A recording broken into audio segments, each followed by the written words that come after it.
I said, everybody wants their middle name announced. I'm just making sure. You ain't gotta say it. I don't care if you do. You're gonna say it right. I'm just making sure.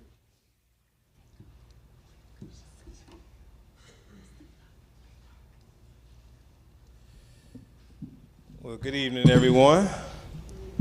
So we are here today for the first session of the council member engagement. We will hear from members from District 3, 4, and 5.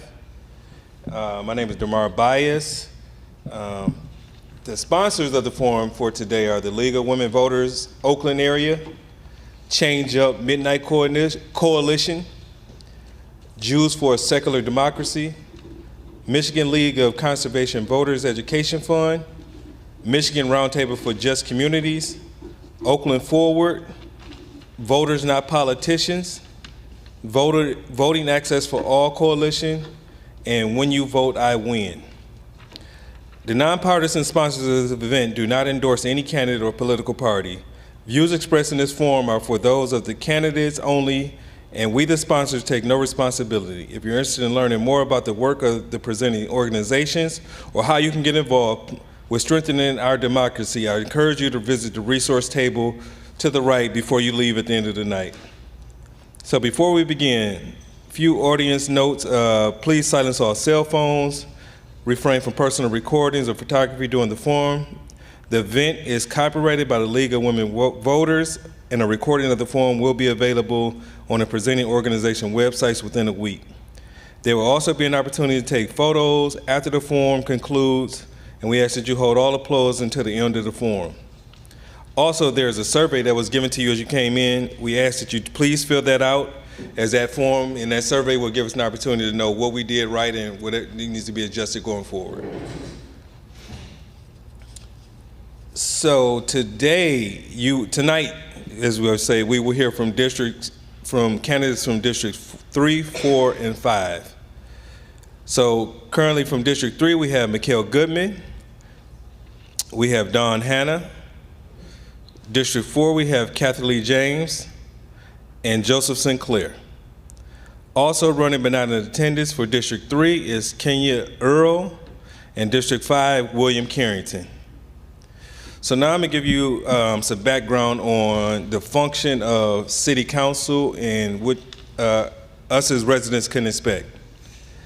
The Pontiac City Council is the legislative branch of Pontiac government. It originally was 7 members of the Pontiac City Council, which has now been adjusted to 6. Members of City Council are directly elected by voters of Pontiac and serve 4-year terms. City Council will enact ordinances, investigate issues within the city, approves appointments made by the mayor, controls the city payroll, adopts annual budgets, and appropriation ordinances. It also addresses citizens' concerns and complaints within their districts. With the recent changes in the city's charter, and the new council consists of 6 districts and 1 council at large representative. Districts have been realigned, and if you're concerned about your current district and or polling location, you can also reach out to the city clerk's office. As part of the charter, City Council has adopted a Pontiac Council Code of Ethics. Each council member has pledged to take their roles and responsibilities in serving the city of Pontiac and its residents very seriously. Each council member also seeks to ensure that governmental decisions are made in the public's best interest and aims to prevent council members from making government decisions that would impact their personal or financial interests. So with that, we will turn this over to your current moderator for the evening, Christine Allen. I'm sorry.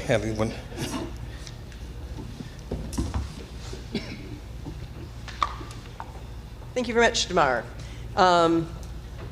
This format for our forum is as follows. All candidates are given 1 minute for opening statements in alphabetical order.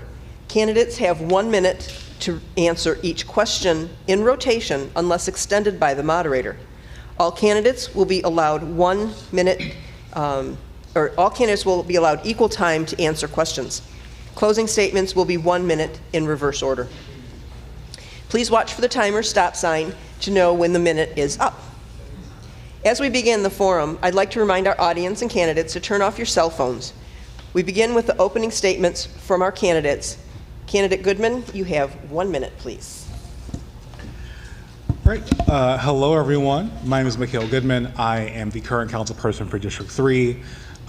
Very briefly, the reason why I'm running for re-election is because I want to continue the work that has already been being accomplished on City Council, especially when it comes to the issues that concern District 3 residents, when it comes to holding landlords and slumlords accountable for their properties and making sure that tenants have a safe, affordable, high-quality place to live, has been one of my deepest priorities, so much so that the city has created a rental registry. We have created an escrow program that in the first year alone saved Pontiac residents over $200,000. To me, the most important thing is about making sure that Pontiac and our city government truly does work for the people, not just for the people who have connections and the people who are friends with developers, but the people who day in and day out are living and breathing and making Pontiac their home. Thank you. Thank you. Ms. Hannah? Hi, everyone. My name is Dawn Hannah. I am running for City Council because the people asked me to run. I've been serving the city community since 2016. I've always collaborated with different organizations. I've been on a couple boards. So I just want to continue doing the service I was called to do, no matter what. I just want to serve the people and get a fair chance for this people voice to be heard and uplift the city more. Thank you. Ms. James? It's on. Okay. Good afternoon. I'm Kathleen James, the current District Councilwoman for District 4 and a candidate to represent the new District 4 starting in January. You know, District 4 is predominantly residential, both homeowners and renters, but everyone looking for a better quality of life for their families. That is why my campaign will focus on family support, whether it's building the new rec center, whether it is continuing the chore program and direct support for home repairs for seniors, whether it's supporting the next mayor to provide more and better opportunities for Pontiac residents. I have lived in the city of Pontiac all of my adult life. I have 2 children. I am a grandmother of 4. I know what families are going through, and I believe that city government can do more to support our families. I'm asking for your vote on November the 4th. I'm Kathleen James. Thank you. Thank you. Mr. Sinclair? Good evening, City of Pontiac. My name is Joseph Sinclair, and I am running for the new District 4 seat in the City of Pontiac. I've been in Pontiac all my life, born and raised, all 54 of my years. I am a former educator in the from the school district of the City of Pontiac, where I worked for 28 years up until retiring when I got sick. I was also duly employed by the City of Pontiac in recreation, where I supervised the aquatics programs here in the City of Pontiac. I left out of the City of Pontiac for recreation and worked for every city around the City of Pontiac, establishing recreation programs and aquatics throughout the time. I am running also because I am looking to restore the quality of life for the city and for the district for residents and businesses, and also to add to the quantity of opportunities that are coming here to the city and that are here right now. Thank you. And now we'll begin with the question and answer segment of our forum. Answers will have a 1-minute time limit. We will begin with candidate Ms. Hannah. The question is, what is the identity of the city of Pontiac, and what will you do to celebrate the identity and culture of the city? So Pontiac has been known for automotive back in the past. Right now, we need to celebrate the diversity of the city, bring more things to celebrate each identity. People just need to be, just celebrate everyone. Everybody's voice need to be heard. sorry, I'm nervous. It's okay, just take a deep breath. Are you done? Yes. Okay. Ms. James? Yes. The same question. What is the identity of the city of Pontiac, and what will you do to celebrate the identity and culture of the city? I think the identity of the city is can be identified with Phoenix. I definitely think we're a city on the rise. I definitely think we're a city on the move. I think we have learned our lessons. They were hard lessons, but they have been learned. And I just think we have an amazing group of citizens who are determined and dedicated to making this city work. And so I think that, you know, I just believe that that is the image, and what I would do is support that, work with them. I want the city to be a city that supports our residents, that helps our residents to have a better quality of life. I believe that's the role of the city, to be for its citizens and to make a better quality of life for them, and I think we can do that. Thank you. Mr. Sinclair? Truthfully speaking, I had to be very honest and say that based on who you are, the image of the city probably changes by individuals. My view has always been one of optimism and optimistic for the city of Pontiac. How do I celebrate that? I draw on the history of the city, and I look at what has happened in the past to benefit me where I am in the present, to where I can do the same to try to push forward to make sure that where we go in the future, that others can have this same type of feeling and look at the city and celebrate it the way that I see it. Pontiac used to be a place that used to give you something. It used to be a place where you can come in and you receive something. And that's the place, and that's the thing that I want to celebrate. Thank you. Mr. Goodman? Thank you. I mean, just to put it plainly, Pontiac is a very strong and resilient place.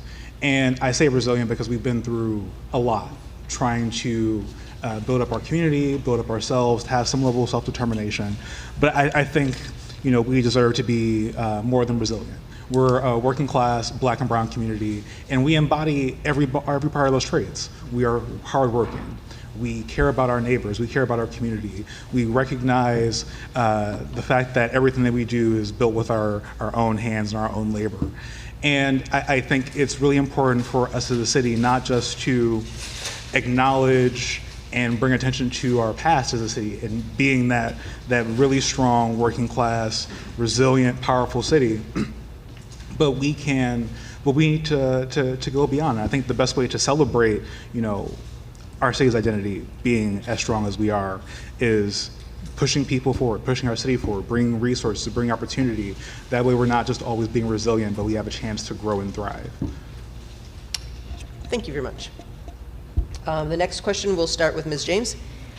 How do you define violence prevention, and what role do you believe the city should play versus community organizations? How do I define violence prevention? Yes. Well, I think it goes beyond certainly what the city provides, the basic police protection. I think when you talk about there's two things there. You're looking at police protection and you're looking at violence prevention. I think violence prevention would embody not just the traditional police force, but also a multiplicity of organizations that are working to prevent crimes before they happen, to deal with the kinds of scenarios that drive our young people to crime. I think that what we can do to help to create violence prevention is that we have to have a combination of good police service as well as community organizations that are focused on preventing crime. Thank you. Mr. Sinclair? Could you repeat the question, please? Yes. How do you define violence prevention, And what role do you believe the city should play versus community organizations? I define it as being proactive against violence. So in order to prevent it, you have to stop it from happening. The way that I believe that the best way we can go about this is mentor programs, to establish more mentoring programs for male and female here in the city, and by using those who are already established here in the city, by funding those, giving them additional funding through our recreation program, which is possible, so that they can take a hand in the work by partnering with our Pontiac School District and our charter schools for after-school programs. Also, we have a lot of religious-based organizations in the city of Pontiac that I believe should come out and reach out into the community with their outreach ministries more, and indoctrinate these young kids and adults to live a life, a quality life, and a safe life, and to respect life. If you don't respect life, then you won't prevent somebody from taking it. Thank you very much. Mr. Goodman. So I think violence prevention, as has been said before, it really needs to be focused on preventing. And we often talk about the need for more funding of police and creating all these programs. But I think one of the most important things that we can do to prevent crime is to actually start better meeting the needs of people in our community. People are hurting. That is just plain and simple, whether it be for over cost of living, whether it be due to mental health. All these things compound and create into what turns into crime.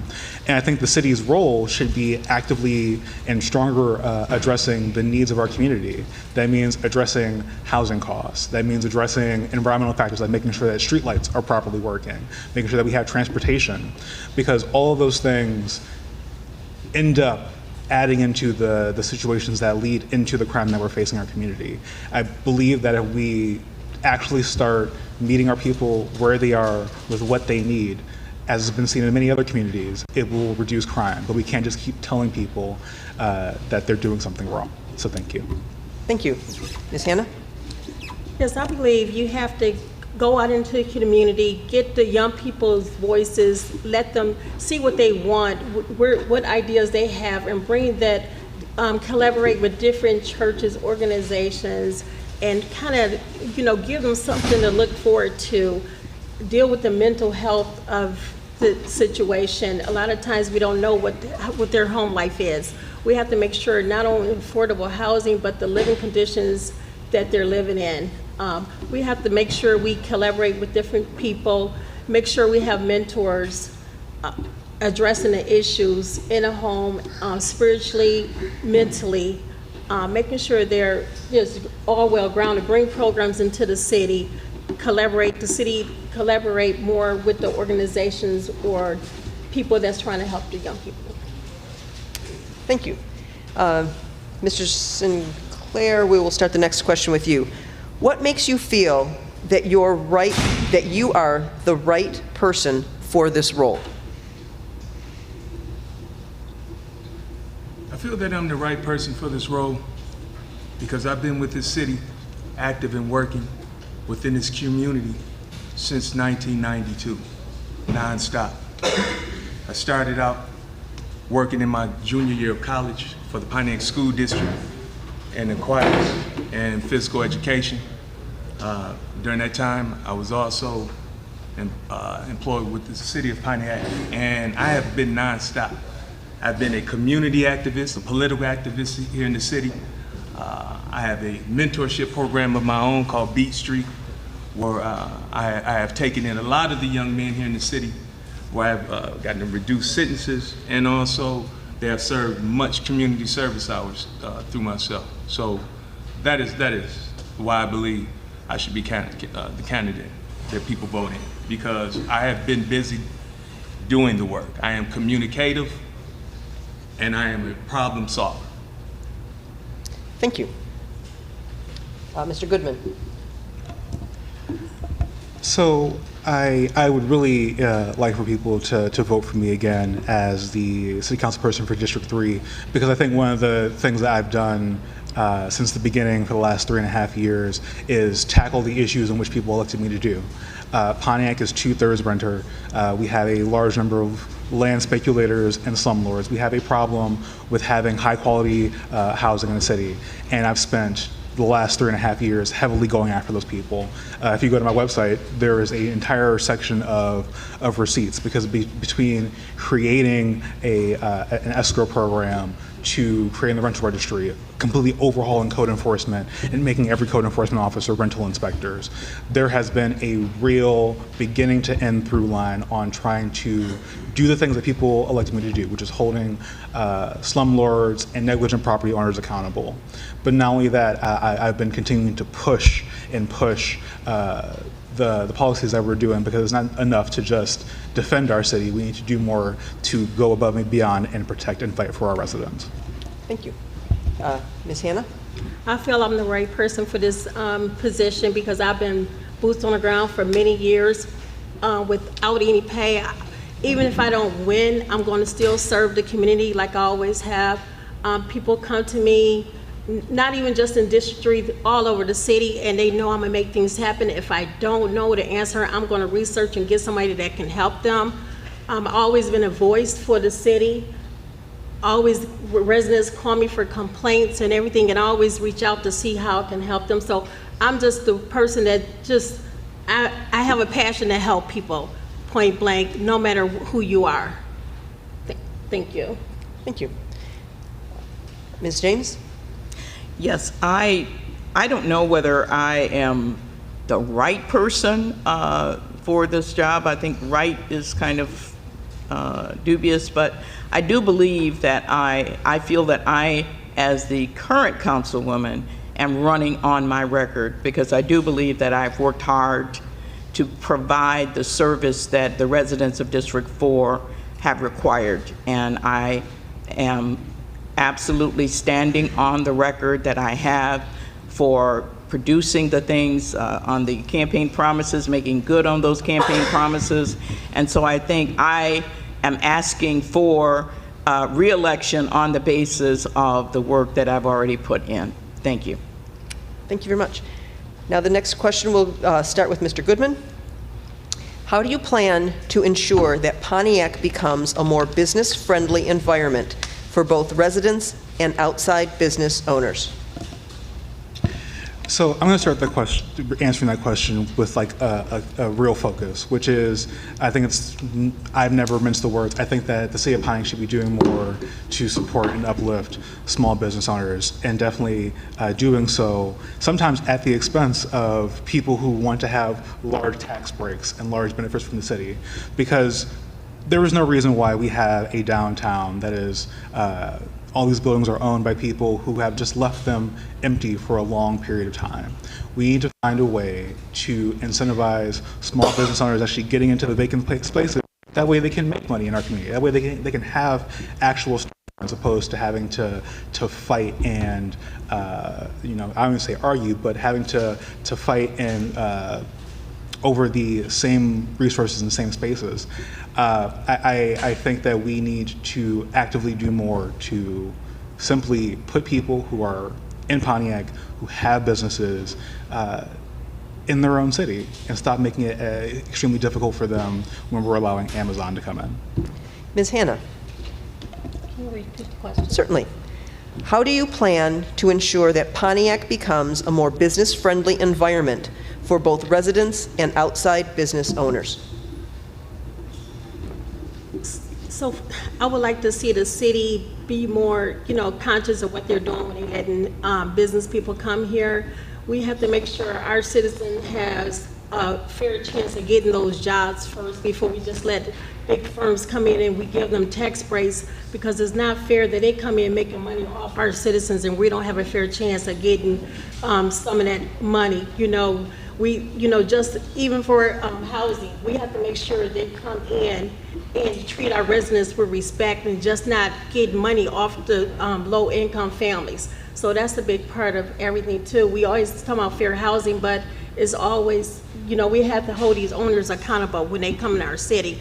We have to make sure everyone is equal. Thank you. Ms. James? Yes, I think that Pontiac has a ways to go to create the kind of business environment I think that our residents and business people want to see. But I do think that we can get there. I think we need to start with creating a real viable community benefits program. That is one of the things that is on the table now. I believe there's a community meeting that's set to discuss that, but we definitely need to get a community benefits program approved for the city of Pontiac. We need to have guidelines and policies on the books that give benefits to our residents, that give preference to Pontiac residents. There's a lot that we can do to create a better environment for businesses. I don't think we're there now, but I think that we definitely need to move in that direction. Thank you. Mr. Sinclair. Could you repeat the question, please? Certainly. How would you plan to ensure that Pontiac becomes a more business-friendly environment for both residents and outside business owners? One of the main things that needs to be done in order for that to happen is we have to cut the bureaucracy down in building and safety. That includes zoning and planning also. We have to change policies. We have to update policies within those departments because it's a major holdup. I do business here in the city of Pontiac as a business owner, as a business partner, but most of my majority of my business is handled outside of the city of Pontiac. And let me tell you, when I go to other city halls and I deal with building and safety, or I'm dealing with their zoning or planning, I don't have the problems and I don't have the hangups that I have here in my city. They're well prepared, they're well trained, and they are well educated. And that's not trying to take anything from our employees here in the city of Pontiac. But the focus on to the residential end is that to make sure that they are incentivizing those residents here in the city by giving them breaks, like I do myself at the gas station I'm a partner in. If you notice, I keep my gas costs go low, so you can go anywhere in the city, just not myself. You. The next question will begin with Ms. Hannah. What steps would you like to take to ensure transparency and accessibility of information about city decisions, meetings, and elections to all Pontiac residents? I would see, because a lot of people is not on Facebook, so we have to do better in our communication. We have a lot of seniors in our area, or just Hispanics, period, too. We need to it's a lack of communication between the city and the residents. I feel somehow we have to, a lot of people ask me what's going on. They don't know, they're not on Facebook. So we got to try to make sure our citizens know what's going on ahead of time before we make a decision. They have to have a voice at the table. So a lot of times we hear things last minute. That's not fair to us or the citizens. So we have to see how we can come up with some kind of ideal to make sure we know ahead of time before a decision is made. Thank you. Next is Ms. James. Could you repeat that? That's a Yeah, question. it was a long one. What steps would you take to ensure transparency and accessibility of information about city decisions, meetings, and elections to all Pontiac residents? Well, I do think that we need to get better at expanding the modes of communication. We're using newsletters, we're using social media, and I think we need to expand that to really be able to reach, because it's very important that our residents know what is going on. And we've got a lot of people who do not go on social media, and so we need to be able to communicate with folks on a regular basis about what's going on in the city, possibly bulletin boards throughout the city. But I think, in order to really nail that, we need to really understand what it's going to take to communicate with not just some of our residents, but all of our residents, our youth, all of these different age groups and demographics. We need to understand how we can get through to them. And I think, we don't have that in place. We've got things that we do, but I don't think it's comprehensive enough. It needs to be more comprehensive, and it's something that we need to work on. Thank you very much. Mr. Sinclair? Would you mind Repeat it, yes. What steps would you take to ensure transparency and accessibility of information about city decisions, meetings, and elections to all Pontiac residents? The first one would be by being very, very communicative and making sure that the citizens in District 4 and also outside of District 4 are well informed. I think when you're well informed and you know what the business of the city is at hand, then you won't have a problem understanding where the city is at. I think there are several means that the city is using now as far as social media and other different things that they're using, but the most important thing of a city council person is to make sure that we are holding meetings, that we have hours of operations, so we are able to get in contact with by those concerned citizens in the district, setting up hours of business not only at City Hall but outside of City Hall. Coffee hours in the morning where you can actually hear from your constituents outside of council meetings. Thank you. Mr. Goodman? So, well, I think one of the first things is we absolutely, as a city, need to get better about just communicating information, period. I mean, it's amazing to see that we've gotten better about having videos and having social media posts and having our newsletter. But a lot of people who receive that information are the same people who typically receive that information. The people who are coming out to our district meetings are typically the same people who come out to our district meetings. And to the point, like, we need to find a more effective way at getting this information to the average everyday Pontiac resident. And that that just usually means going to them in some way, or being very accessible when they can come to you. And that's between, the city should probably be having more public-facing events, just simply talking about the things that are actively happening in the city, not just when a decision is happening, but being able to preempt a decision and give people that information a lot more in advance than we do now.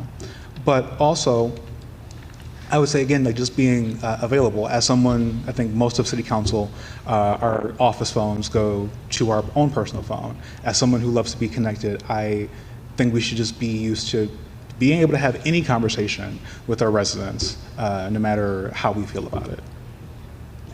Thank you very much. The next question, we will start with Ms. James.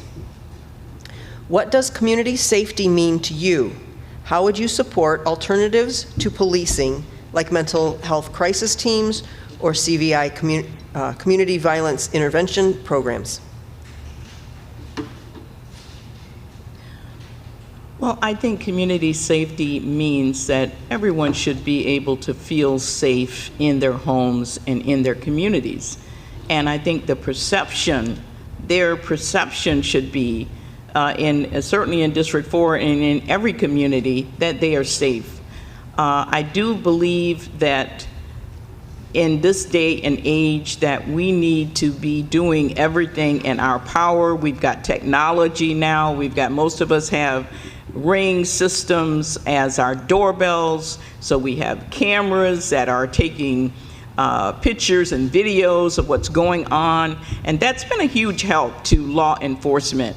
But we need to utilize every benefit of technology to be able to provide safety for our community, for each home in that community, because every resident has a right to expect to be safe in their community.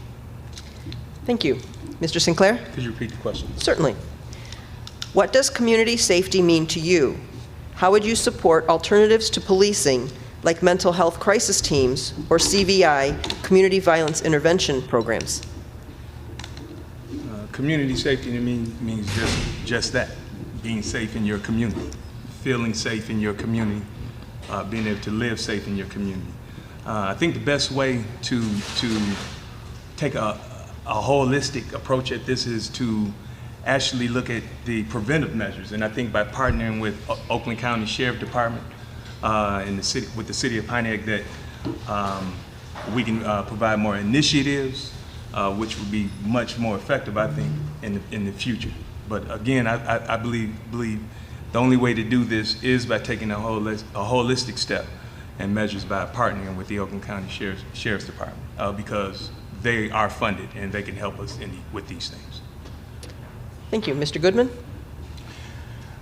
So community safety to me like goes beyond just policing, right? Because safety is a much more comprehensive thing. Like, it is the ability for me not only to be able to, call the police in times of distress or in need, but being able to know that if I call the ambulance, it will get there in a reasonable amount of time. Knowing that if I call the fire department, they will get there and put out my house in a reasonable amount of time.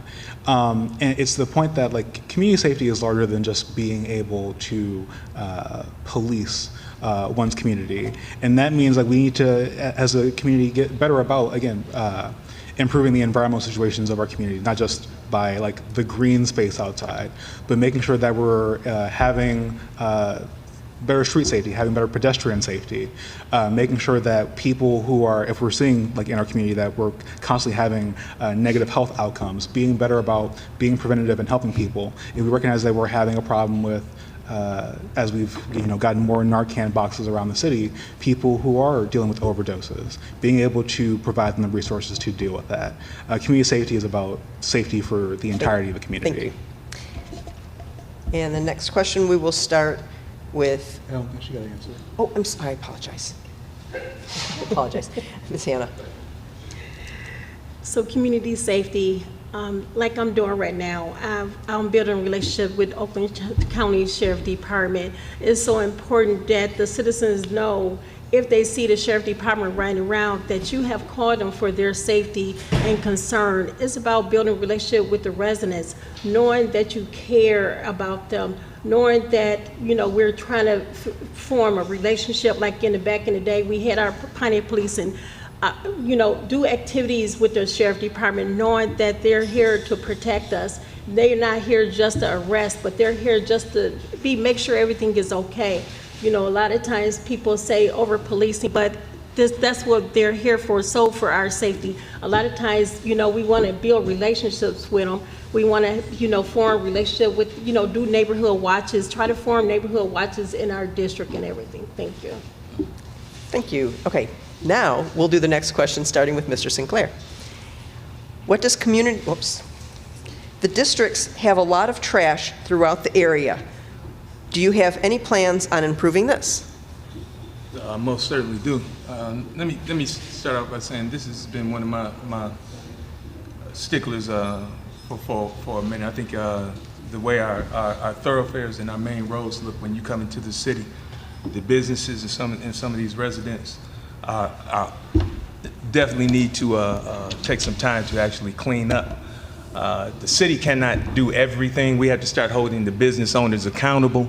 They don't shovel the sidewalks in the wintertime. You have people walking in bike lanes. We already have a problem with pedestrians being hit, and they don't want to trim trees, so people don't want to walk on sidewalks. So the thing that has to be done most, I know right now the city is trying to be proactive through code enforcement, but I believe that we have to get people to take an interest and a pride back in their properties. That's business and residential. When I was a kid here back in the 70s and the 80s, you went through Pontiac, it was immaculate.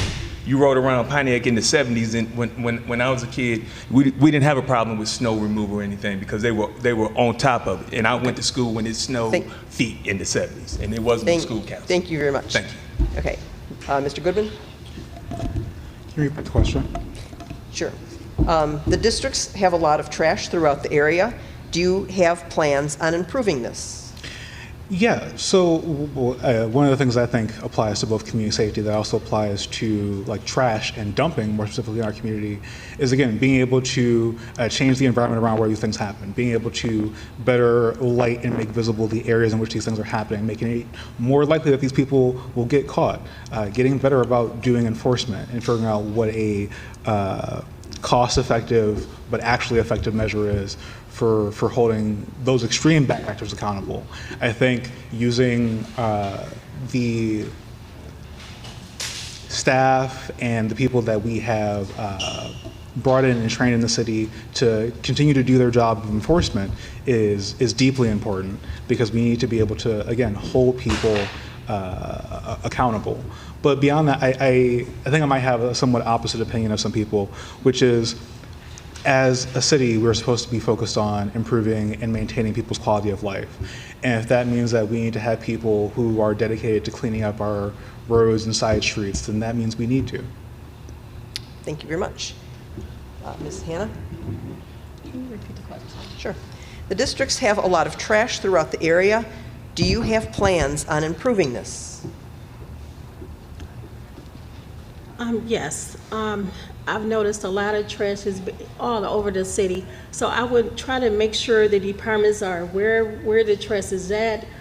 Get residents to call in, make the, a lot of landlords, their tenants are dumping, make it somewhere where if the resident don't want to be named, make an anonymous call. They can, without being identified that they're doing this. Try to implement something so we can improve these streets. Talk to the residents about their, keeping their areas clean.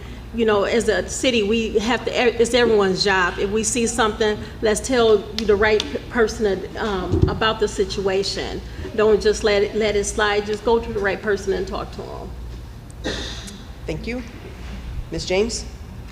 Yes, I think District 4 has really focused around trying to keep our community clean. One of the things I've focused on is at the spring cleanup that we've done for the last 2 years. We have had dumpsters in the community, and the community has taken wonderful made great use of those dumpsters during spring cleanup.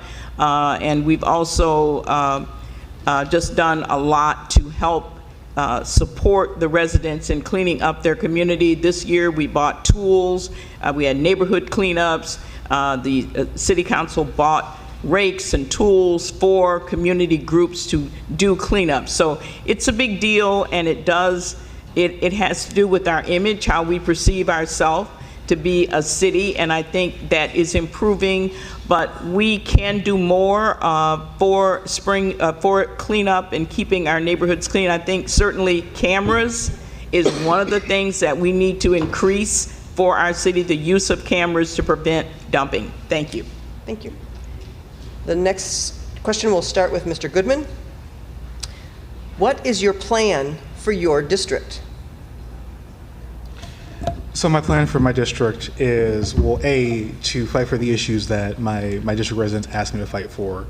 And being on doors, being on phones, talking to people who voted for me before, who have not had the chance to vote for me yet, it is following through on the things I've been doing so far. So holding negligent property owners and landlords accountable, improving the quality of housing for people who are, especially in situations where they have no option but to be in less than quality housing. So having introduced multiple ordinances to have just cause eviction, to make sure that your landlord can't just evict you for whatever they want to. Making sure that we have right to relocation and right to fair notice. That way you have to be properly communicated with. I mean, going from that to making sure that we're doing what we can to actually make headway in fixing our side roads and our city roads, because that is truly a problem. And while we don't have the money, we can be more pointed about how we're handling that, how we're taking care of that. But thank you. Thank you. Ms. Hannah? Hi, my plans for District 3 is to get transportation. A lot of my families don't have transportation. I'm fighting right now for fair housing in Northfield Farms. There's a lot of issues going over there. People might not be aware, but I'm fighting for, just the conditions of living, not just, we can't just say just because they pay $25 for rent, but the conditions that the owners are keeping the people living in is unacceptable. So that's one thing I'm doing now. I don't have to wait until I'm city council, and if I don't win, I'm continuing to fight. I've been fighting for years for them. I just want to give them resources to have a quality of life, give them a chance. Everybody deserves a chance to have a decent life. So that's what I'm doing. Thank you. Ms. James? Yes, the new District 4 will have additional subdivisions, and one of my plans is to be able to work with each of the subdivisions in District 4, each of the apartment complexes in District 4, to understand what those specific problems and concerns that they have, to be able to really meet their needs that they are communicating to me. I believe that we want to continue to try to create more recreational opportunities for the North Side. Currently, we don't see as much recreational programs on the North Side for our children, and I think I'd like to see more. But my focus will be on creating that connection with my residents, with the individual groups, with the individual subdivisions and housing complexes, so that I understand what their needs are and I can work to meet those needs. Thank you. Mr. Sinclair. My vision is somewhat broad. We have a housing crisis here in the city. I identified that back in 2013, and it was a major part of my platform in 2017.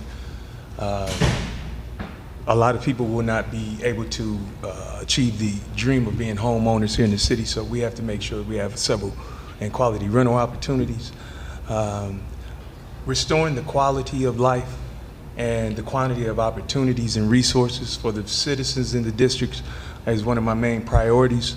Attracting more businesses into the district is one of my major focuses because they're needed. Also making sure that we have workforce development so that when these businesses come, that they have the adequate labor force that's needed to be employed also. Thank you. Thank you. The next question will begin with Ms. Hanna. What is your plan to deal with teen violence? I would like to see more mentoring. Like, we used to have Big Brother, Big Sisters. I think we need to bring that back in the city of Pontiac. Get them into some mentorship programs. Talk to the teens and see what they're interested in, and go from there. Get some people to volunteer for tutoring. Get them involved in different activities around the city. You know, get them active. See what their focus is, and see what groups out there that they can volunteer with, community service and stuff. I think that'll help the kids stay focused. Just being there for them, listening to them. Thank you. Thank you. Ms. James? Yes, I think certainly the city needs to collaborate with the school district as much as possible to work with our school-age population to make sure that they have positive things to do from the time they wake up in the morning until the time they go to bed at night. We need to keep our teenagers, our young people busy. We need to keep them informed. We need to keep them engaged and encouraged about things. So there's a lot that we can do, but coordinating with the school district, I think, is one of the most important things that a city can do. As a city, we need to be able to provide youth recreation for our young people. We need to be able to provide transportation, assistance, and support so that our children can get to the rec centers and the different places that they need to get to during the day, after school activities. All of those things take cooperation and collaboration between the city and various groups. So that's where I think that we are just going to have to work together to create that. Thank you very much. Mr. Sinclair? Could you repeat the question, please? Certainly. What is your plan to deal with teen violence? The plan that I've been using for the last 15 years with my outreach program called Beat Street. In this room right now, Mr. Hardeman and Miss Owens were adults here in the community when I was a youth, a teenager. And they didn't have to have a title or a job with the city of Pontiac or with the school district to speak out and talk to us young people. The kids are still being kids, and this subject is a problem for me, and we have to understand that the kids here are still being kids. They're still watching cartoons, they're still going outside and playing, they're still having fun. It's our young adults that are out of control, the 19 to 24-year-old who we need to wrangle in and show them the way to be in life. They can't socialize because everything was taken from them in 2009 by the emergency managers here in the state. So they were thrust into adult situations where they watched TV, listened to the radio, and were sat around their parents in adult situations. Then Thank you. Your time is up. they Thank you began to very do much. the things that they are doing now. The only way that we are going to be able to Excuse correct me, this Mr. is if Sinclair, we go your back minute is and up. change it. Thank you. Thank you. Mr. Goodman? So, as the youngest person that's on city council currently, who got elected at 21, I am now 25. I also taught at my old high school not long before I got elected, and I cannot understate a thing that I don't think a lot of people call attention to or realize is that a lot of our young adults, our teenagers, are experiencing real problems, real world problems, adult type problems. They are having to worry about if the lights will be staying on in their house because their parent cannot afford to pay the bills because they're working all the time, and they're having to manage 4 or 5 siblings. They are reaching points where they're doing escapist behavior, right? They're getting into alcohol, they're getting into drugs. And it's not per se our place to judge them for that, but it's to realize that our young adults are not just young adults. They have real world things that they're dealing with. And as a community, we need to get better about addressing the things that are affecting not only them, whether it be mental health or access to resources, but also their families, because the things that are happening at home are definitely affecting them. And we can't just pass it off as, oh, it's just teen violence. There is a real problem that needs to be addressed in terms of needs. Your time Thank is up. you. Thanks. The next question, we will begin with Ms. James. Dawn. Yeah, no, we started with her. Okay, so start this one with Ms. James. What projects or initiatives in the community that you've been involved in are you most proud? I would say the transition of Hawthorne Park to a county park. That was one of the things that I wanted very much to see. The county, the city of Pontiac, as you know, is the county seat for Oakland County, but Oakland County has pretty much ignored the needs of our city for a long time. And as an advocate for parks, I've strongly advocated for Oakland County parks to put a county park within the city of Pontiac. However, I was thinking they would build one.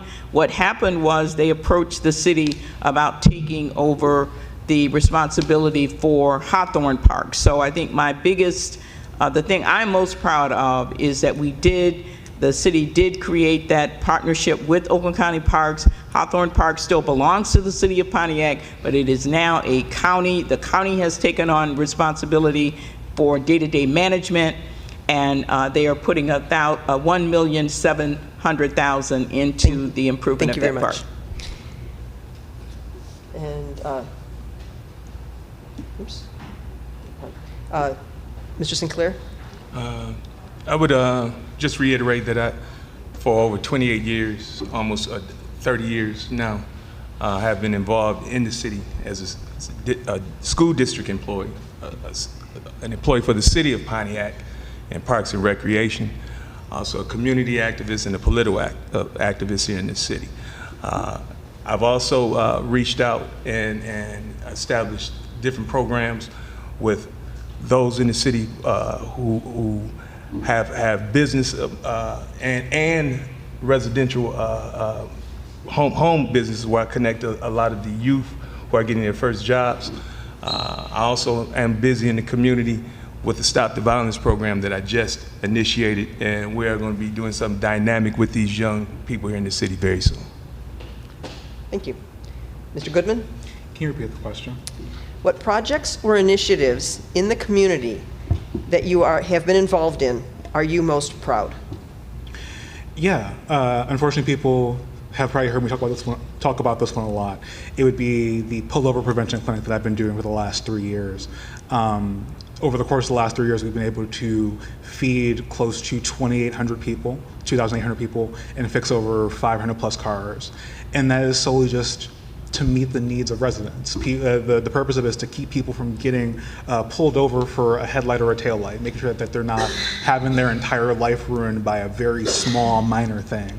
But in addition to that, we provide resources to people involving, in terms of housing resources, free pet food and resources, in terms of vaccines from the county, making sure that we're putting every real pressing need and resource that I can in front of people, directly in front of them, not just once a year, but almost 3 times a year. And it's because we can easily say, oh, there's a nonprofit that'll do that, or there's some org that'll do that, oh, if we just put money here. But I think it's something entirely different for the city and a member of council to go out there and say, I will address these problems directly the best that I can. Thank you. Ms. Hannah? So I guess I don't have just one. I'm always volunteering at different organizations, giving back to the community. Back when COVID started, I started going to different pantries, getting food. My house would be like a kitchen. I always had somebody calling me needing stuff. So I guess I was always like the person they can call for food if they needed stuff. I started doing food baskets at the holidays a couple years ago with my church, giving back to families that was in need for Thanksgiving baskets and stuff. I'm always just a giver and just the community. I give resources. I'm always building relationships with different organizations. I know what organization does this and what, so when people call me, I know where to send them to. Thank you. Next question will begin with Mr. Sinclair. How are you handling injustice to protect citizens in the city? By being a community activist, I've run into several situations where people have had injustices done to them. When we talk about injustices, we have victims here in the city throughout the week through different crimes and different things or disrespects by different individuals. I go in as an activist to bring mediation and to the situation to where both sides can work out something amicably. But this is something that I believe that we really have to start an initiative for in this city, within our city government, within our community development. Thank you. Mr. Goodman? Can you repeat the question? Certainly. How are you handling injustice to protect citizens in the city? So I'm going to expand beyond just citizens of the city and make it to anyone who lives here. But I think one of the most important things is recognizing that injustices are not just things that you acknowledge, right? I can, not to quote Malcolm X, but there is one thing to acknowledge the hurt, there's a different thing to actually remedy it and to do something about it. And whether that be the fact that so many people are living in unsafe, unqualified housing, and the city needs to go in and remedy that and help support them, but also the fact that the city should be doing more to defend every resident of the city, no matter who they are, especially right now while we're dealing with immigration and customs enforcement and ICE terrorizing entire parts of our community. There should be more people in the city and more parts of the community standing up to defend against all forms of injustices, whether it be in terms of housing, whether it be police brutality, whether it be extrajudicial kidnapping of people all across the country. Injustice is a systemic thing that we all have to address. Thank you. Ms. Hannah? So collaborating with the city, making sure that citizens are treated fairly. I don't want to see no one get, in wrongdoing. Everyone should be treated equal. Just collaborate with different organizations to make sure that residents are getting a fair, whatever the situation may be. Thank you. Ms. James? Yes, where it has come up as a council person, you're approached by various residents who have various problems, and it's our job to bring those issues before the city. And it can be very difficult because every department is different, but it's our job to represent that resident who feels that they have not been treated fairly. And so what we have done is work with that department that the issue is coming out of, working with the resident to understand what has happened, what should have happened, and really to try to work through those problems. It can be done. I can't say that it's always worked out to the best interest of the employees, but I can say that I made every effort to make that happen. Thank you. Next question, we will begin with Mr. Goodman. What's the most impactful thing you've done for the community? To keep the theme is in terms of housing, really be every bit of housing work that has happened in the city, because they're all interconnected. Between the escrow program, making it where people who are dealing with crappy landlords and slumlords do not have to pay rent, and also don't have to pay back rent to someone who's not maintaining their property. That is a massive change for people's financial situations. It allows them to be able to move with that extra money, so they don't have to keep dealing with that situation. Making it to where landlords, and not just landlords who own 4 or more units, but every landlord in the city of Pontiac has to consider all forms of income as legal income, which means that they can't discriminate based on Social Security or Section 8 or disability. And then attached to that, making sure landlords can't discriminate against people who are returning citizens, who have been to jail before. Everything that I have been doing, for the most part, has been around addressing the fact that 2/3 of Pontiac is renters, and that has not been reflected in the policy. And I've been doing everything I can to address that. Thank you. Ms. Hannah? Can you repeat the question? Sure. What's the most impactful thing you've done for the community? Just really fighting for the rights of the citizens, especially in my district. And also, I just did a job fair, just trying to build a better relationship with the businesses around in the city, and giving the residents a chance to, I run the resources to them, trying to get them something to do, making them know that I care about them. I want them to be successful in life. And even, a lot of people thank me for that. They said some people got interviews, from the job fair. I made where felonies was able to get jobs and everything in the city. Just building relationships really is the most important thing. Thank you. Ms. James? Yes, I think some of the most impactful things that I've done is establishing the community district council meetings for District 4. When I took office, our district did not have regular meetings. Those were established, reestablished under my administration.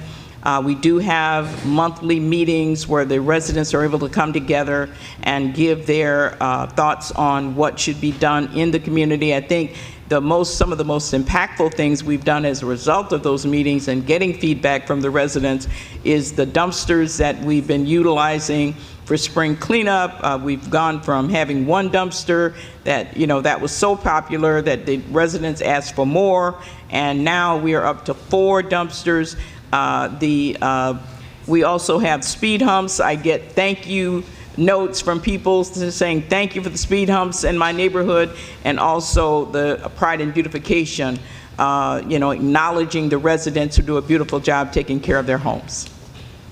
Thank you. And Mr. Sinclair? I would have to take pride in my work with the youth here in the city. 28 and a half years of a school district employee as a coach, and working as a director and a supervisor in recreation gave me a lot of time to pour into kids. By supervising the summer youth employment program in the city in the past, I gave a lot of kids their first jobs. I watched kids go to college. I watched kids graduate college and turn into productive citizens here in the city. So I take pride in that I was able to pour in the generation that was coming from behind me and under me to growing to being the generation that now is doing here in the city. So I take pride in that most. Thank you. The next question, we will begin with Ms. Hannah. What specific steps will you take to ensure greater diversity and equity in the city when it comes to contracts, employment, and partnerships? So I would try to make sure our residents, our contractors, builders have firsthand know what's going on before anybody outsiders come into the city. We have skilled people right here. They should be able to get those jobs. I hear a lot of times that they don't even know until the job's already taken. I feel, why shouldn't our people have a chance first? And then if we need more help, bring the outsiders in. But let Pontiac residents that's skilled and licensed be the first ones to get these contracts in the city. And just try to make it diversity, you know, make any, I don't care if you're black, you know, Hispanic or whatever, let anyone that's from the city of Pontiac have firsthand and know about it ahead of time. Thank you. Ms. James? Well, I think, can you repeat the question? I didn't think I caught all of it. No, that's okay. What specific steps will you take to ensure greater diversity and equity in the city when it comes to contracts, employment, and partnerships? Okay, I think that the city has a ways to go. We've got to create those policies, procedures, standards to make that happen, because it's one thing to talk about it, and it is something else to actually get policies written and approved that meet state, federal guidelines and requirements, because you can't do everything. You've got to do it within the law. And so it takes work to craft the kind of legislation, the kind of policies that are needed to create that kind of equity for our residents. And I think that we've got a ways to go to do that, but I think that's the start. First, you've got to create the policy. That the policy has to be that we are creating equity for our residents. But saying it and making it a policy for the city are two different things. Thank you. Mr. Sinclair? Could you repeat the question, please? Sure. What specific steps will you take to ensure greater diversity and equity in the city when it comes to contracts, employment, and partnerships? One of the biggest things is you have to have knowledge of those things. So by making the people privy to this knowledge of these things will be my first step. The next step is by making sure that we have some form of oversight, contract compliance, which we don't have here in the city right now. And we do have within our city charter and our city ordinances rules and regulations now that are set up to benefit. So if we just follow our charter as it is, I've looked over it, there was not a lot of change placed in that area.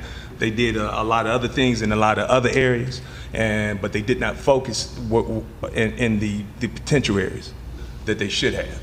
But mostly, our city charter and our ordinances are beefed up enough to do what this question is actually asking right now. Mr. Goodman? So outside of having responsible contracting ordinance and a truly community benefiting ordinance, a community benefits ordinance, it's not just one that benefits the city's coffers. It is deeply important. But I think the real thing that we need to get to is that the city needs to do more at investing, not just in terms of the buildings or the projects that we're doing, but into the people who are hopefully doing those projects. I think there have been many situations where the city has said, yes, sure, we have contractors, but they're not up to date in terms of this certificate, or their license is not up to date in this. And I think that instead of simply saying, you cannot work with us because you're not this piece of paper, doing what we can to say, hey, you're almost there, you've done good work, how can we help develop you, that way you can do work for the city. I think a lot of our way of going about things, especially in terms of less council, more the administration, this feeling of path of least resistance, where I think the true path of least resistance is helping develop, making sure that we're paying the people that we're partnering with and developing them, that way they can become the first people that we ask for these projects. Thank you. The next question will begin with Ms. James. With the revitalization project downtown, what are your plans to get more traffic from the residents downtown? Well, I think the first thing, which is already happening, is that you have to create activities that residents would want to come to. And I think we have seen that with the various concerts that have been happening downtown. We see businesses beginning to open up, and it's important to create those activities that will cause residents to want to go downtown. There has to be an incentive there for them to go. So right now we don't have parks, we don't have features in our downtown that draw people on a daily basis, but we can plan activities like our Juneteenth concerts and the things that the city has started doing. We definitely have started that ball. We need to keep it going, but in order to get people downtown, you've got to have something there that they want to see. Thank you. Mr. Sinclair? Could you repeat the question? With the revitalization project downtown, what are your plans to get more traffic from the residents downtown? The most important thing to get traffic downtown is we have to place businesses downtown that the residents will go into and spend money in. There's not a lot downtown. I'm gonna say this about downtown, truly. When I was a young man, everything was downtown Pontiac. Kresge's, Lane Bryant, all the doctor's offices, everything was downtown. We went in downtown and shopped, and when we left, you went back home. I think what killed downtown was Miracle Mile.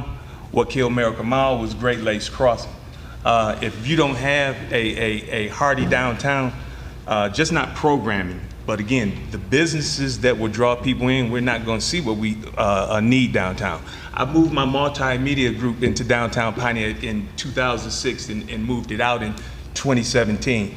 It wasn't due to the fact that I wasn't getting foot traffic. It was due that our downtown was just not alive. So we got to breathe life back into it to bring people down to it. Thank you. Thank you. Mr. Goodman?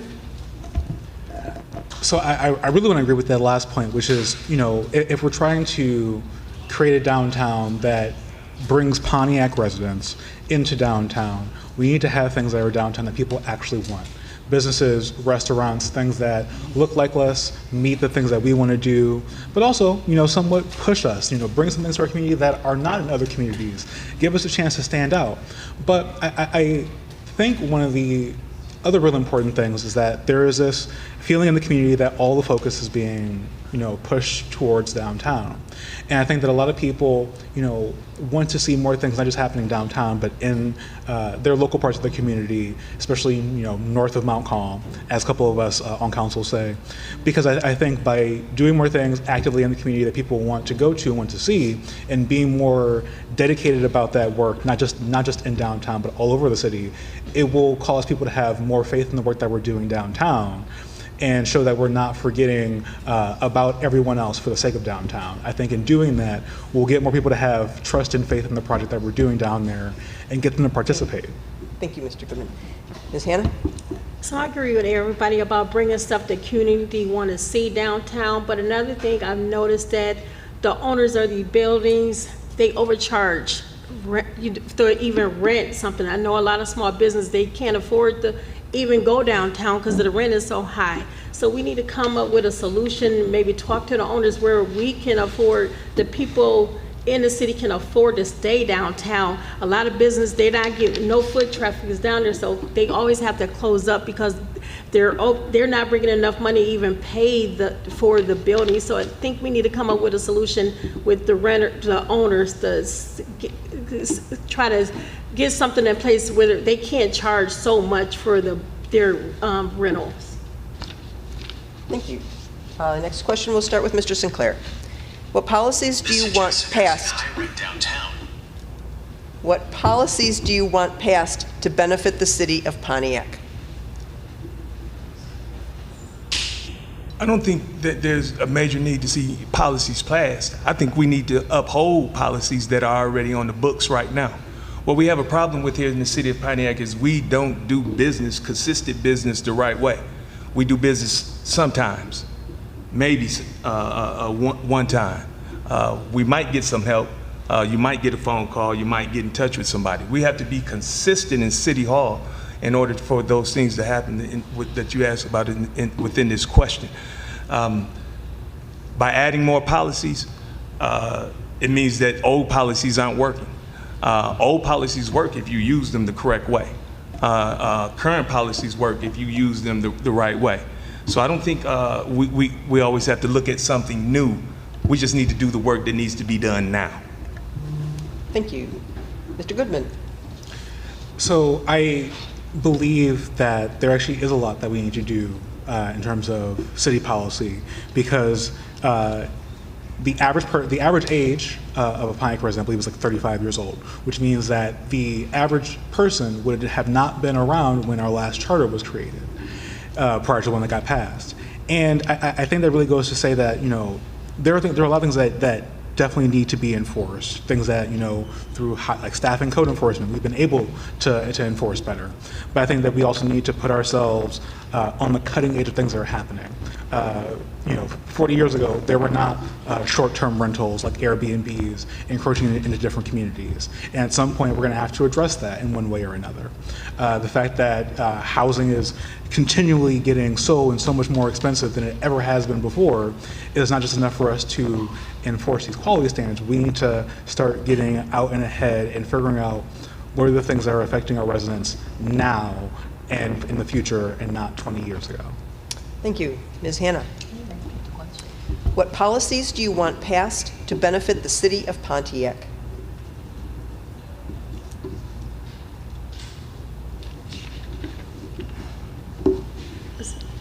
So I would like to see that the owners of the housing departments are held accountable.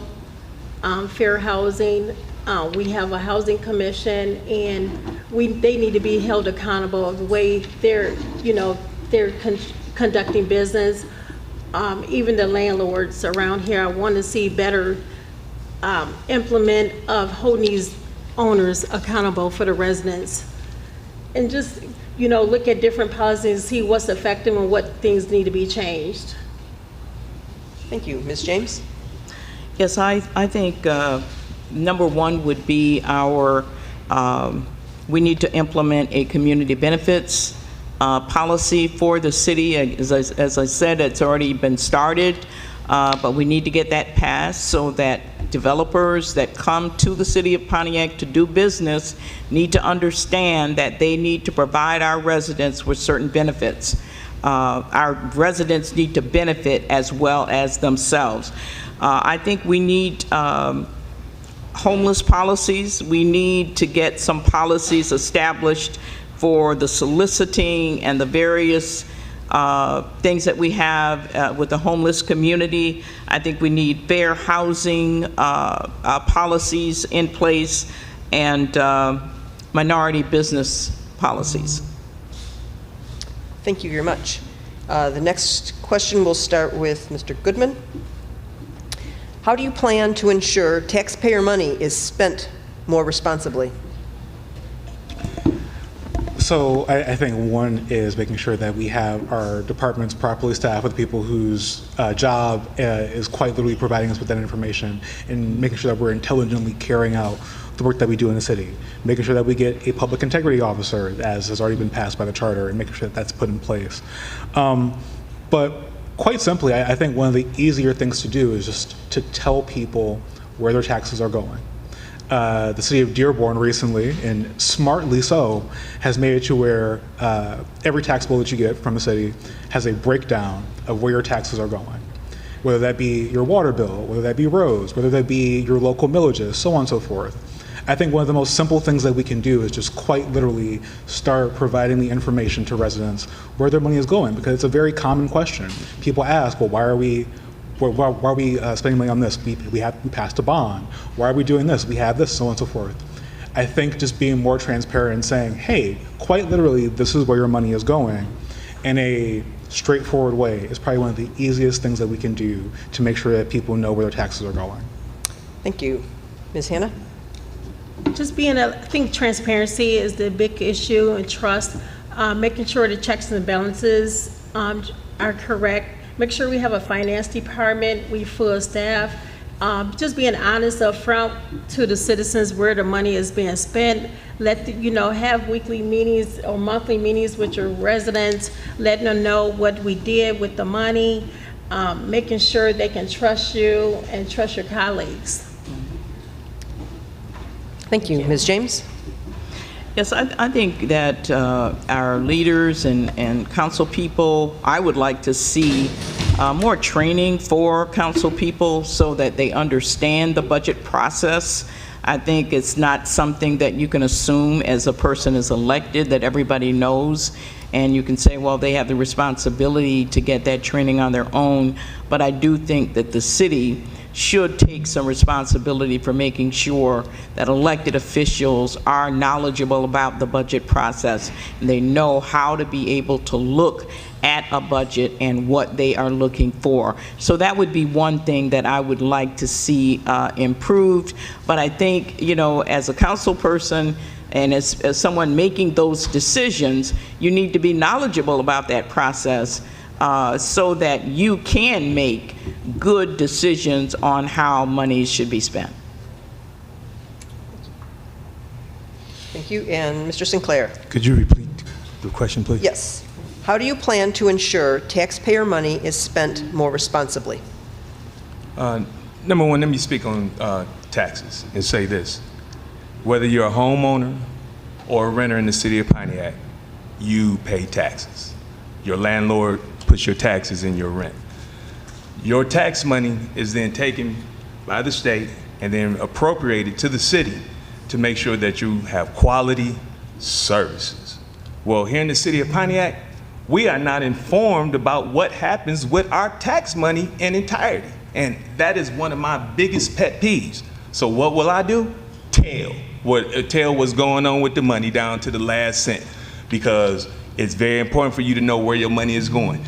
Your tax money is doing things in the city that you don't even know about. Pontiac has offshore investments. We have national investments and local investments that we are wrapped up in. Where do you think the money comes for those investments? Our tax money. So you have to be knowledgeable. As a business owner, this is what I feel about being a council person. You can't get up here in these seats and be unknowledgeable or not have knowledge of business. This is very important. Thank you. Your time is up. And your taxes is business. Thank you. Ms. Hanna, we will start with you on this next question. City council meetings have been pretty heated, more personal attacks and less about policies and city improvements. How are you going to help maintain a positive, professional atmosphere with your council members? I'm going to make sure me and my colleagues have an understanding. We're professionals, so we have to be professional at all times, no matter how our personal feelings might be. Someone might say something about us. We have to maintain professionalism at all times. You just got to keep your comments to yourself.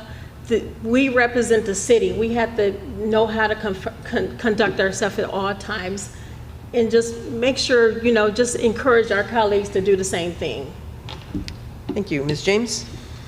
Yes, I think you have to commit yourself from day one to having a professional conduct, to respect your colleagues, to understand that their district elected them as their representative. And so if you say you respect Pontiac and you love Pontiac, then you will respect the people that Pontiac has elected. So I do think that it starts with that commitment to be professional and to respect your colleagues. Thank you. Mr. Sinclair? Professionalism is the most important thing. Respect comes from love. Bottom line. When you have love in your heart, you respect people. You afford them the respect that you won't afford it to yourself. I think Pontiac City Council in the past and during this last council has been somewhat volatile in their relationships. And if you can't work together, you can't achieve together. When you play on the team as an athlete, you play to win. Every athlete has their assignment, and they carry out that assignment for one goal, for the team to win. And it doesn't matter if you're the head coach or the water boy or the towel boy. You know your job and you love it, and you work together to win, to bring back great benefits for those who you are serving. Thank you. Thank you. Mr. Goodman?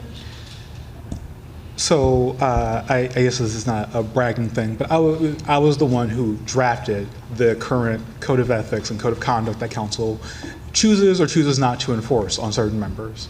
But the reason why that was drafted from the very beginning was because of how important it is that we have professionality in politics. Now, whether or not that moves policy forward, it does help keep the institution that is government functioning.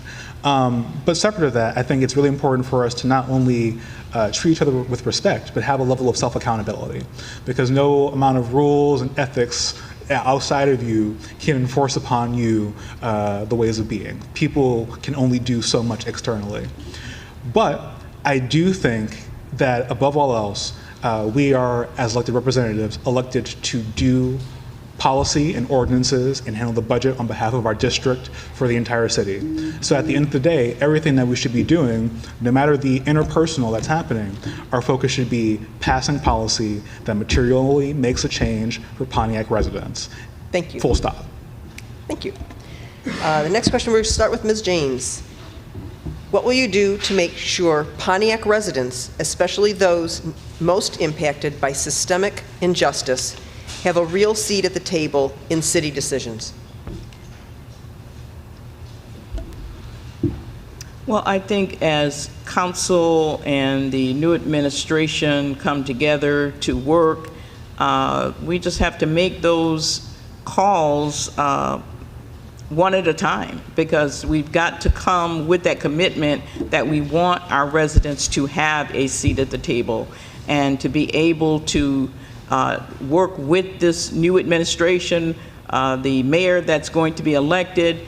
The council needs to have a very strong relationship with the administration so that we can work together to ensure that our residents are given a seat at the table. It starts with our commitment to work together as council and as administration, because one can't do it all. It's going to take that marriage, that combination of a strong council and a strong administration committed to making sure that our residents have a seat at the table. Thank you. Mr. Sinclair? Could you repeat the question, please? Yes. What will you do to make sure Pontiac residents, especially those most impacted by systemic injustice, have a real seat at the table in city decisions? By giving them a voice. I'm running to be the voice of the people in the new District 4. I'm not running to push my views or my opinions. I'm running to support your views and your opinions in District 4. Outside of myself, some things I believe as a council person, you run into things that you think will benefit. People might not want it. You have to either educate your constituents or you have to run with your constituents. So I'm looking to be the type of public servant that listens and does for the constituent. Thank you. Mr. Goodman? Can you repeat the question? Certainly. What will you do to make sure Pontiac residents, especially those most impacted by systemic injustice, have a real seat at the table in city decisions? Besides just going out and directly talking to them, because I know in the city we've multiple different council people have our district meetings. My district meetings are very lowly attended, and so I'll probably say that I'm probably the council person that has sat on the most couches and most porches in my district, because people who don't come to my meetings, at some point I end up going to you. Once you've given me a call to complain about something, you are now someone who is helping me.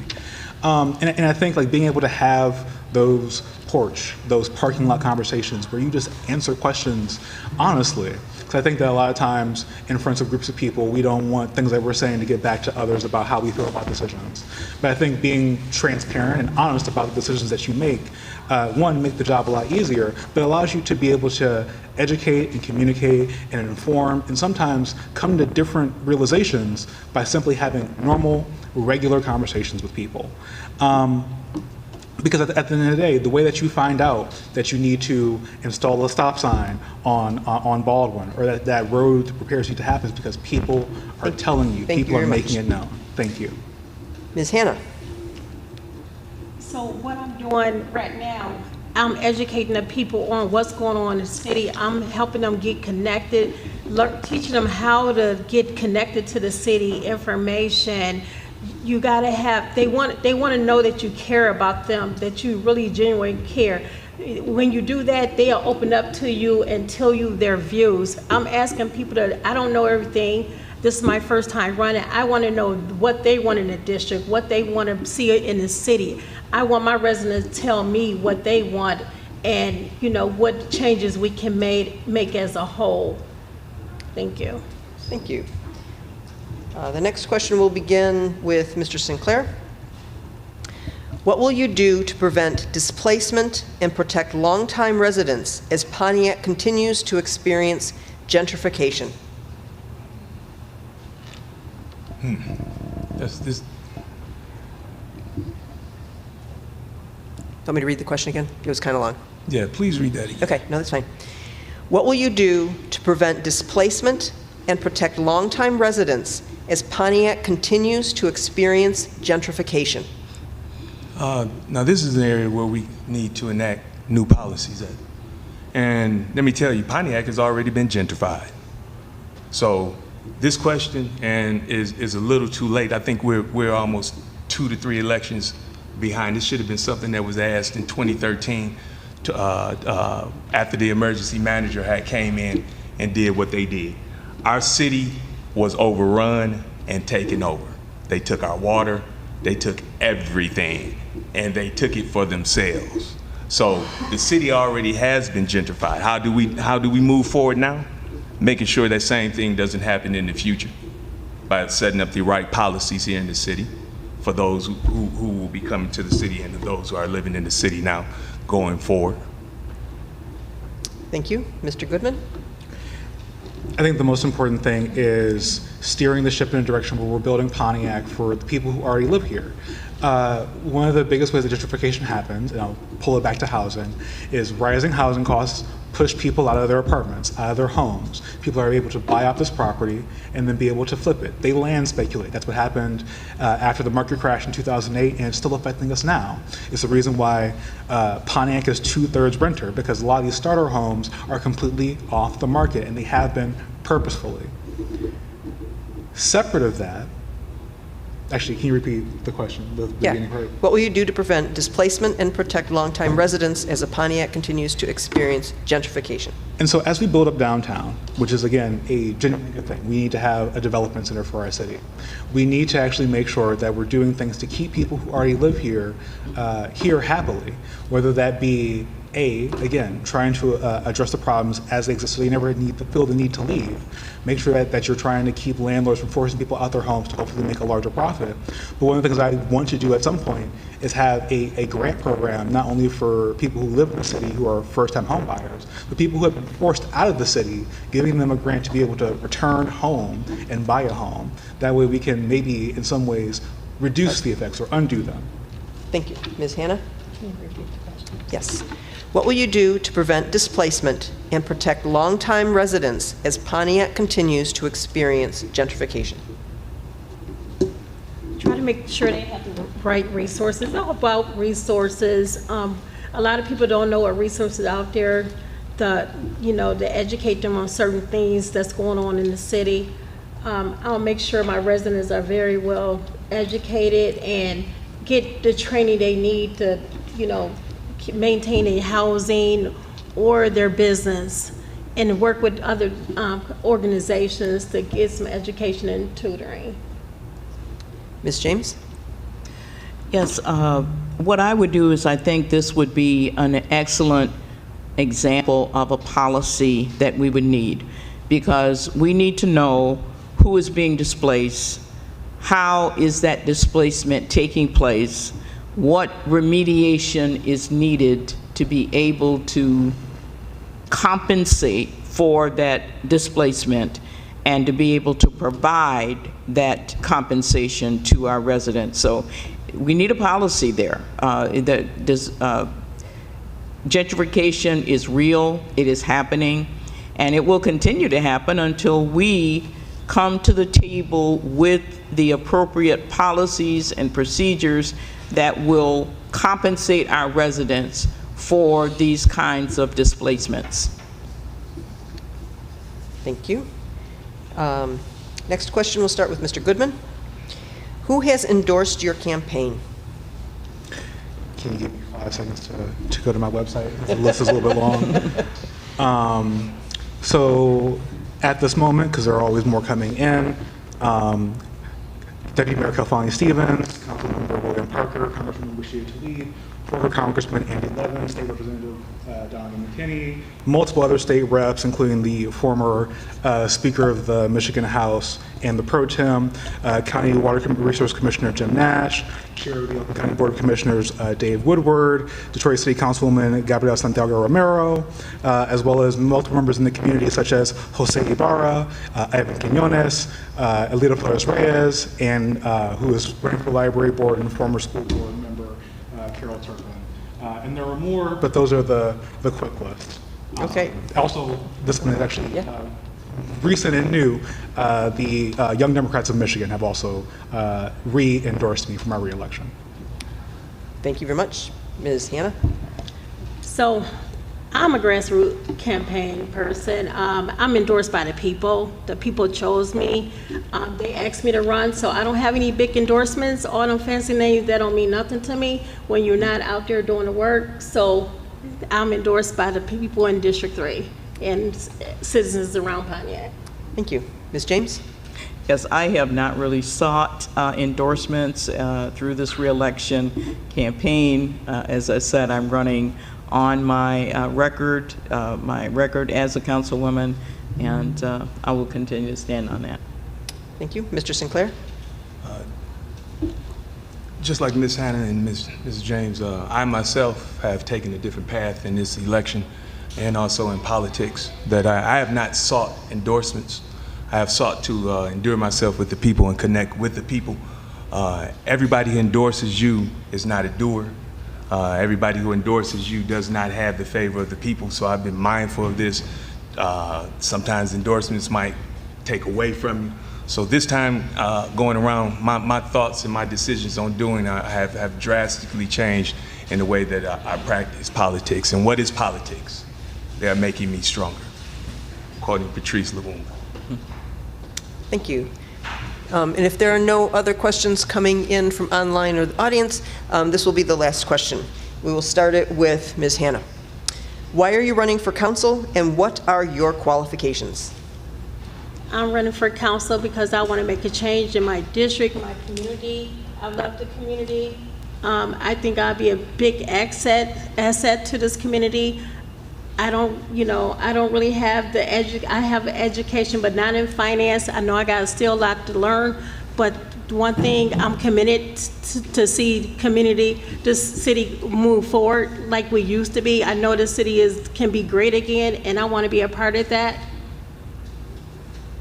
Thank you very much. Ms. James?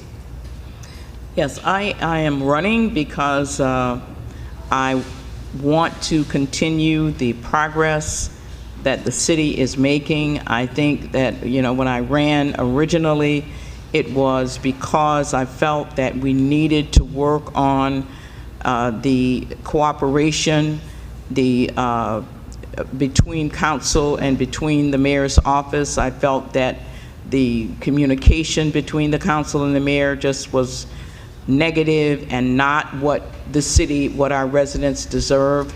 And I've worked very hard to be a positive voice on the council and to work in such a way that our council is respectful of each other and respectful of the administration, because we each have a job to do and a role to play. So I want to continue the work that I've done. I think the city is making great progress, but I think there's so much more to be done, but it is going to take cooperation. It's going to take civility. Thank you. Mr. Sinclair? Could you repeat the question, please? Yes. Why are you running for council, and what are your qualifications? I'm running for city council because I have been here in the city working, as I said several times here on this evening. I'm running not only because I love the city, but I believe it's my responsibility to keep giving to the city that gave to me. I established myself in this city. My family came up from Alabama in the late 1920s and established us here. I'm a young man with a vision and a heart for the young people here in the city. And the main reason I'm running is to run and get them involved because they are next up. I am 54. I know I might not look it, but I'm not a young man. And there comes a time that as times change, we have to have those in these seats that can identify and understand from the top to the bottom. And I think that the most important thing in running for city council is that you know what it is to do the job. And I know what it is to do this job. And I know what it is to serve people. And I'm asking you to allow me to serve you. Thank you very much. Mr. Goodman. So I'm running for re-election because there are a lot of things that have to be addressed and fixed in this community, even after these last 3.5 years. When I ran the first time, I ran knowing that I was someone who grew up on Section 8 housing, who had actively at that moment when I was running, spending half of my income while teaching on rent every single month. Knowing what it felt like to be working class in Pontiac and struggling actively every single day, just trying to exist. And for me, the biggest thing in seeing that happening, not only when I was growing up, but becoming an adult, is that there are many people in Pontiac who are struggling, who need real help.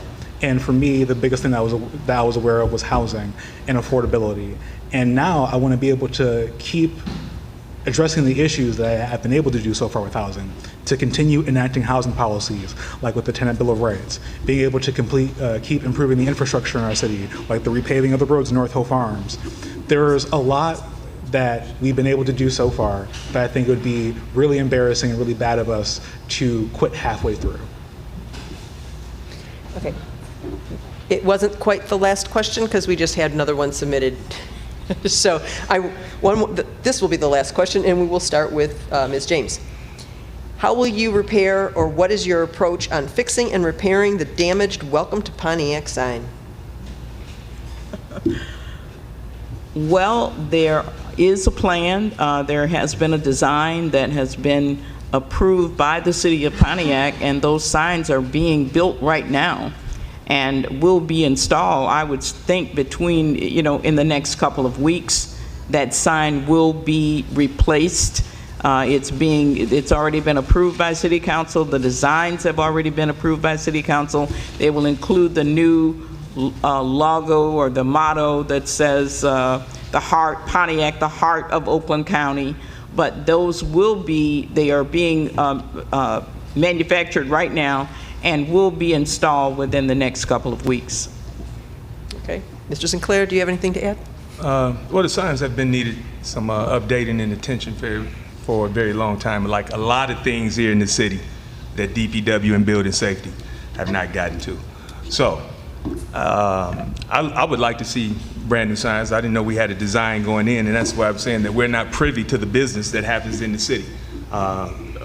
If there were new signs being created and made, we should have had input so we could have put what we would have wanted on those signs. Am I right about it? So I think, again, if I would have known that we were having signs done and I was in the knowing, that would have been the best thing. So in answering that question, yes, just the upgrading and the updating.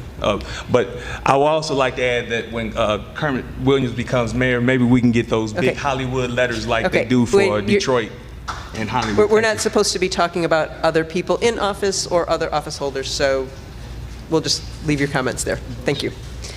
Mr. Goodman?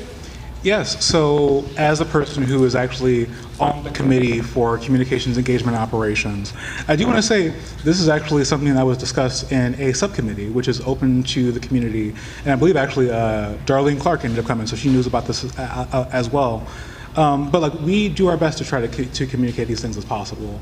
And also it was reported out at a city council meeting. But ignoring all that, to answer the question, yes, there will be a new sign at Woodward. It's funny that I did see that video because the city has actively approved that. But not just that sign, we approved gateway signage for multiple parts of the city. That way, if you're coming from north of Pontiac, coming from south of Pontiac, or multiple other entrances, we'll have new gateway signs. That way people actually can take pride coming in. As it relates to the sign that you're talking about at Woodward, one of the really important things was making sure that we had a sign that did not have our old mayor's name attached to it and then a giant emptied out block that is currently sitting there, having more long-term signage.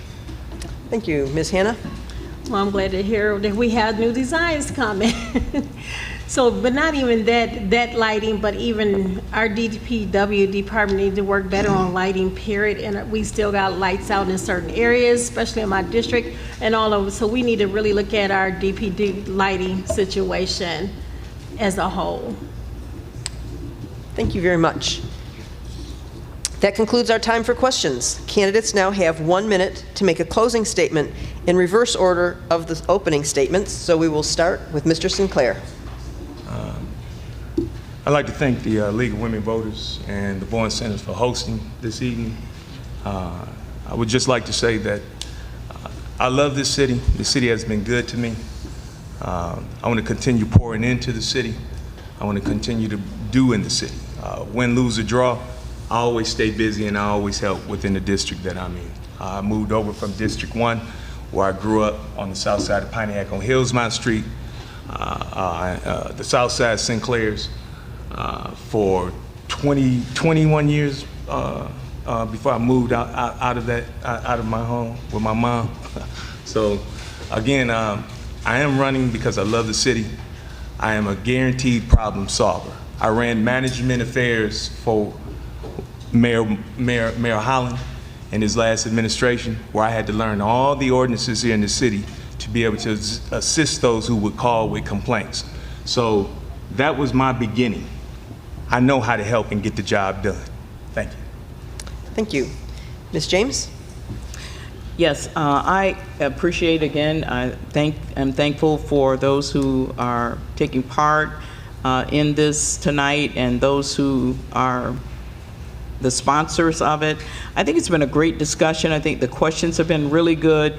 What I have taken from it is, how I would conclude is, Pontiac, we've got big problems.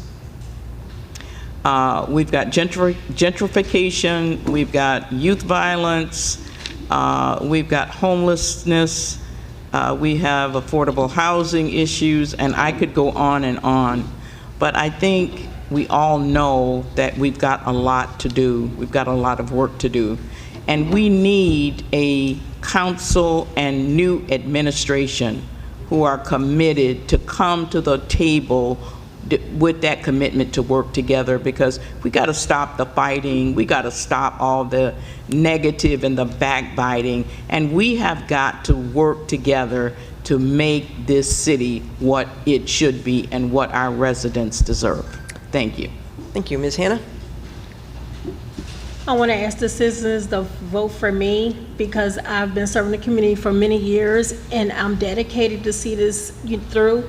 I want to serve the community, the city on a different level. I want to be able to, you can come to me and, my word is bond. I make things happen. Just asking you to give me a chance to make a difference in this city. Thank you. Thank you. Mr. Goodman? So I want to ask the people of District 3 if they feel that I've been doing good work for them and for the city as a whole to reelect me by writing me in on November 4th. Because as has been said, there is a lot of work that has to be done. However, there's a lot of work that has been done. A lot of it has been truly beneficial, transformational, and life-changing. However, we need to follow through. There is no doing this halfway. It has been the honor of a lifetime, getting elected at 21, to address the issues that affected me growing up, whether it be housing, whether it be affordability, whether it be access to resources. Those are the things that I saw growing up, the things that I saw working at ATAP here in Pontiac, and things that I still see now. And being able to address those things without having to, ask for help from people who are in positions and choose not to, but being able to directly take into your hands and say, here are the policies that I will write that will help change our lives for the better. And I love that opportunity. So please re-elect me. Thank you. The League of Women Voters and their partners would like to thank the audience, both in person and online, the candidates, and Effigy Media Arts Company for making this forum possible. The rebroadcast of this forum will be on the League of Women Voters Oakland area website, lwvoa.org, the partners' websites, and YouTube. The League of Women Voters is funded by contributions from concerned citizens and businesses. Our membership is open to women and men over the age of 16. This presentation is copyrighted 2025 by the League of Women Voters and can only be shown in its entirety. All rights are reserved. Remember, absentee ballots are out now, so you can sign up if you haven't received one. Early voting starts October 25th, or you can vote in person at your precinct on November 4th. Democracy is not a spectator sport. For concluding comments and important election dates, here's Angela Davenport from Voting Access for All Coalition and Charles Thomas from When You Vote, I Win. Thank you, Christine. Thank you. And I'll give a second for Charles to come up, and want to thank everyone for being in attendance and those who are watching online and will watch this video later. Thank you for joining us in this really important conversation. This is a reminder about the power of community, the power of civic power. Forums are not just politics, right? They're about people, making sure that your questions are heard, and that we're seen. So I just want to thank all the candidates and your willingness to engage with the community, to answer questions, speak to the issues that matter a great deal to this community. We appreciate your time, your leadership, and your commitment to serving the amazing city of Pontiac. And to everyone showing up, whether you asked a question, listened, or you're watching online, you're part of building a stronger Pontiac. So I just want to thank all the presenting organizations. League of Women Voters Oakland Area, Voting Access for All Coalition, VAC, Oakland Forward. Voters, yes, right, that's right. Give it up, yes. Voters, not politicians. And on this part, you can clap, so, Michigan Roundtable for Just Communities, Michigan League of Conservation Voters Education Fund, Jews for a Secular Democracy, When You Vote, I Win, and the Change Up Midnight Coalition. This should tell you all of these organizations coming together because we believe in the power of community. We believe that we cannot work in silos any longer, that we don't have the option. We must be working together. And so with that, I also want to let Charles say a few words. Thank you all. I think all the words have already been said. I will just reiterate that you can go and cast your ballot now. Absentee ballots are all already available. You can go into your clerk's office, or if you're not already on it, get on the absentee ballot. What is it when you can get it all the time? Permanent absentee ballot. I guess all the words haven't been spoken. I have to find these. But again, I want to thank all of the candidates for coming and being available to their citizens. Yeah. And I want to express my thanks to the citizens that have shown with the questions that they have put forward that they are very interested in community, they're very interested in the process, they're very interested in ensuring that who it is that they choose to represent them represents them well. So my thanks goes out to all of the ones that are here in the room as well as those that are online, and for the questions that you submitted. Thank you all for allowing us to be a part of this great event and these forums, and have a good evening. And one last thing, on Wednesday, October 8th, we will be speaking with candidates seeking to represent you in districts 1, 2, and 6. And then on October 15th, mayor and council at large. So please come with questions.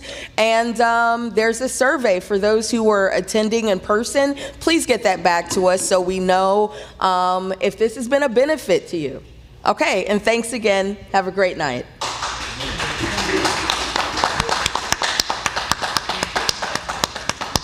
Thank you all for joining us. Thank you.